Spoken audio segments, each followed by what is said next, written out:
Hey y'all, it's Miss Johnson. Welcome to the asynchronous video. I'm sorry this is posted late. That's how it is sometimes. This is gonna be like a two-part assignment. It's gonna feel like two different assignments, and that's gonna have to be fine. We are in a double math class. We have two periods. Technically, I should be giving you two assignments every day. Again, here we are. All right, the first half of this assignment is what we talked about in class, where we're gonna learn how to factor out the greatest common factor for expressions. And that's going to relate to how we factor things and how sometimes we would get different answers and we said both are fine. And we're going to learn that the factored form has this, does have one kind of quote unquote best answer. And we'll talk about how to get there. We'll do some examples like the ones on your worksheet. And then the second part of the assignment is going to be how to use the vertex form, how to get there, and just introduction to that. Again, we've got some examples of the questions on your worksheet. All right, let's get started. The first thing we want to do is something called factoring arguments. We would have done this in class, but it's hard in remote learning. So let's do it now. Juan and Charlie were told to find the x-intercepts of this equation, 2x squared minus 4x minus 30. And they know that the first step to doing this was to factor the equation. So both of them tried to factor, and because they're group mates, they checked their work with each other, but they got different answers. Juan got 2x plus 6 and x minus 5. Charlie got x plus 3 and 2x minus 10. Let's settle their argument. Are they both right? Is one of them wrong? Let's find out. All right, so both of them would have started with an xbox method, right? So the x would have been minus 60 for 2 times negative 30. And the bottom would have been negative 4, the middle term. Once you've got negative 60 on the top, over here, we're going to write out all the factors of 60. We can do 1 and 60, we can do 2 and 30, we can do 3 and 20, we can do 4 and 15, we can do 5 and 12, we can do 6 and 10. 7 does not work, 8 does not work, 9 does not work, and then 10 has already been done, so we are done listing out those numbers. But now we want to say, actually, it's negative 60, not positive 60. So we're going to copy and paste these, copy, paste, and say, actually, one of these needs to be negative. It could have been the first ones, or select this again, copy, paste. This is the best part of internet learning. It could have been the back ones, right? So here are all the factors of negative 60, and we want the ones that add to negative 4. We could look through all of these. I'm just going to spoil it for you. Oh, wait, let me do it in blue. It's 6 and negative 10. 6 times negative 10 is negative 60, and 6 plus negative 10, so 6 minus 10, is negative 4. Destroyed it. Cool. So no matter what we do, we're going to start with the x, and then I'm going to write Juan's answers in red and Charlie's in green. So we would rewrite, 2x squared in the top for both of these. And then we would write negative 30 in the back one for both of these. And then again, for both of them, we'd write a 6 and a negative 10. So far, there's been no real options, right? This is the only thing we can do. But now is when we get to make some decisions, right? It looks like Juan put the 2 here and the x here. And Charlie put a 2 here and an x here.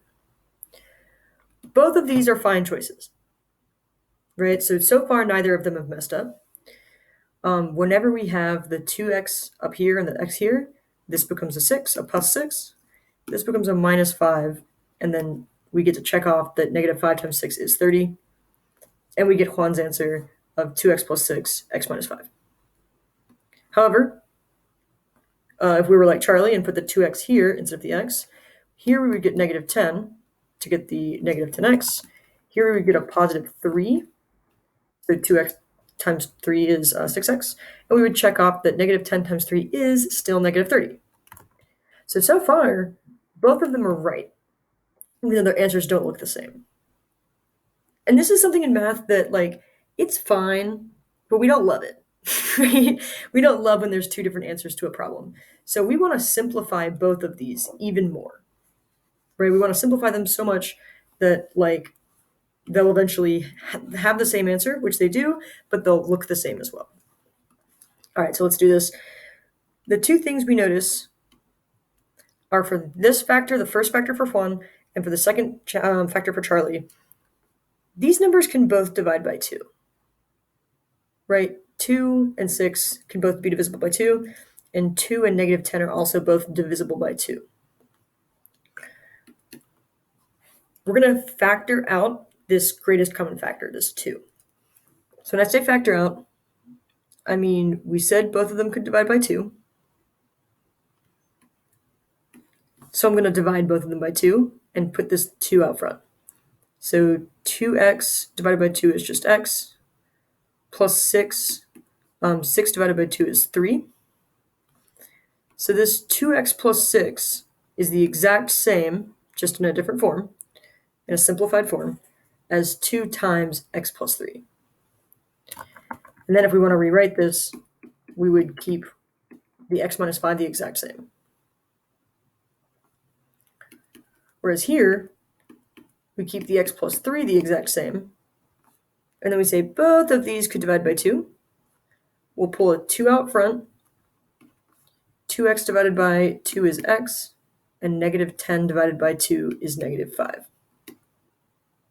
And now that we've simplified, now that we've factored out the greatest common factor, Juan and Charlie's answers are the exact same, and we're feeling good. And they're feeling good, and they move on to the next part of the problem. So it's very important to be able to factor out this greatest common factor. You can do it once it's already factored, or you can do it from the very beginning up here, right? For our very initial equation, we could have said, oh, 2 and negative 4 and negative 30 all divide by 2. So I'll pull out a 2 out front. I'll say 2x squared divided by 2 is x squared. Negative 4x divided by 2 is negative 2x. And negative 30 divided by 2 is negative 15. And now when I factored and did the box, I would have used, instead of negative 60 and 4, I would have used negative 15 and 2. I would have got 3 and negative 5, and then I would have said this is plus 3 and minus 5, which is the exact same thing we got with the other method. It's just another way to do it. Personally, I like this version the best. I like to factor things out very immediately, first thing, so that when I'm doing my Xbox, it's not these huge numbers. It's smaller numbers. Okay, so let's do some examples from the assignment for part 1. Factor out the greatest common factor. What we want to say here is which number can we divide both of these by? So what number divides 4 and divides 12?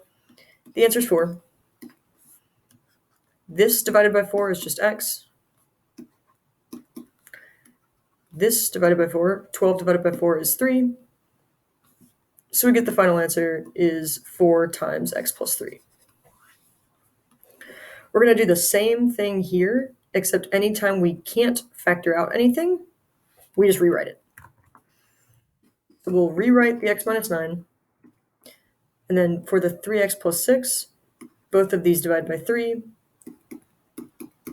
And we have an x and a 2 left over when we divide by 3. And we always put that number way out front because it looks nicest. Right here, both of these have a number we can factor out. For 2x minus 4, 2 is a common factor. And for 5x plus 10, 5 is a common factor. We'd put both of the common factors out front, and then we would multiply them to get into our actual final simplified form.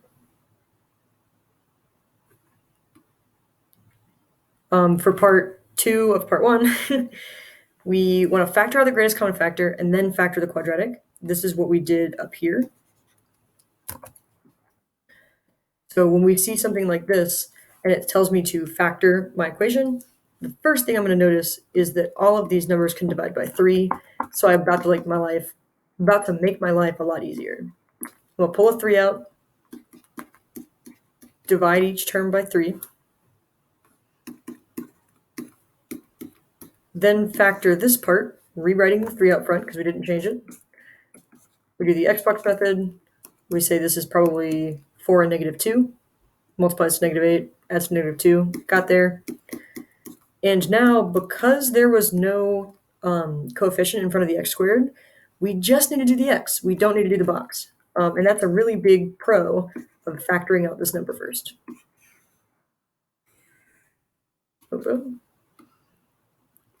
Seeing that again, all of these numbers can divide by 2. All of them also can divide by negative 2.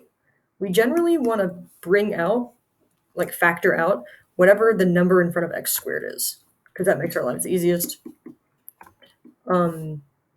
Negative 2x squared divided by negative 2 is just x squared. Negative 6x divided by negative 2, so a negative divided by a negative becomes a positive. And then a positive 36 divided by a negative 2 becomes a negative 18. We do our box, we do our x. We get that this is 3 and 6, except one of them's negative. Cool. We rewrite the negative 2, we get x plus 6, x minus 3, Bob's your uncle. There you go. All right, feel free to pause there, do the first half of the assignment, because the next half is a little bit different. You're back. What up? Those 0 seconds for me. Okay, we're going to switch gears. So feel free to take a break and then come back if that makes you think better. But we're going to switch gears to vertex form. We talked about this in class a little bit. Vertex form is just another form of a polynomial or of a quadratic, and it's the one where we can read off the vertex super fast.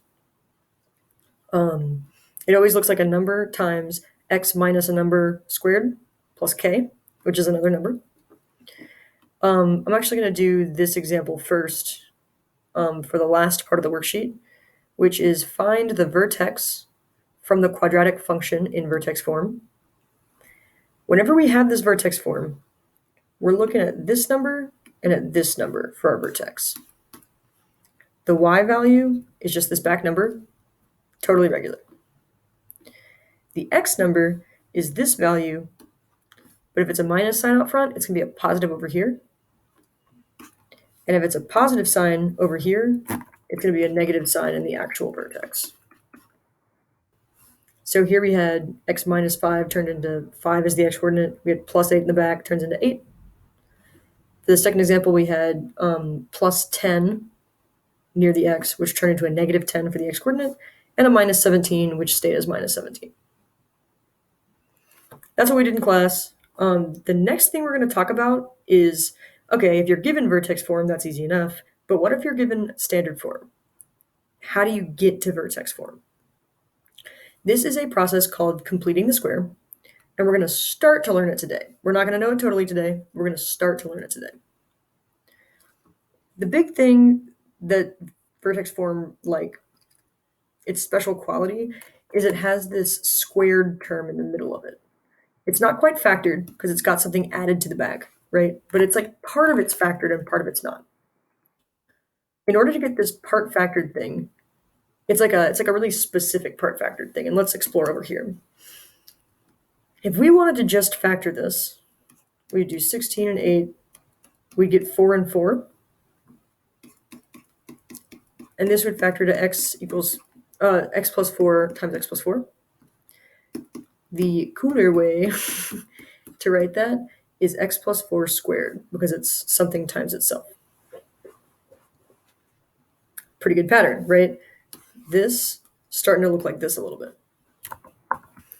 If we do it again, if we have 9 on top and negative 6 on bottom, we're going to get minus 3 times minus 3 is positive 9, and minus 3 plus minus 3 is negative 6. So this example, this x squared minus 6x plus 9 example, factors to x minus 3, which in turn becomes x minus 3 squared. Again, looking a lot like that middle part of the vertex form. The pattern, we notice if 8 is in the middle, we get 16 in the back. Gives us this like beautiful square bit. No, right? If we've got -6 in the middle, the +9 works perfectly to give us this square factor. What's the relationship between this circled number and the squared number, right? It happens that if you divide this number in half, we get 4, right? And then if we square that number, we get 16.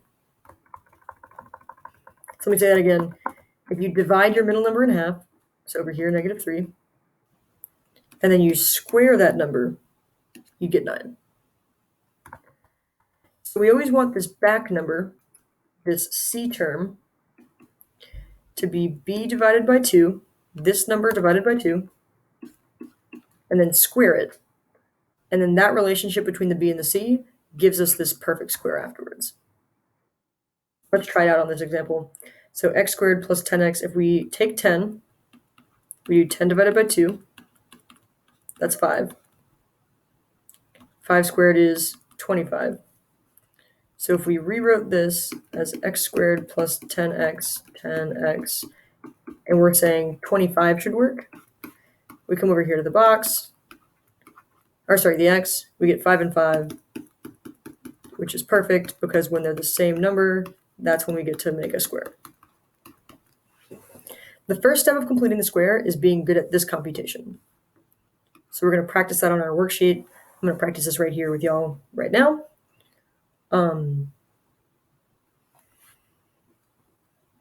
What number for C gives you square factors? We're just saying what would be the perfect number here so that when you factor it, you get the same thing twice. And the process is always, number 1, divide B divided by 2, and then square that number. That's your new C. Step 1, B divided by 2 is 2. That number squared is 4.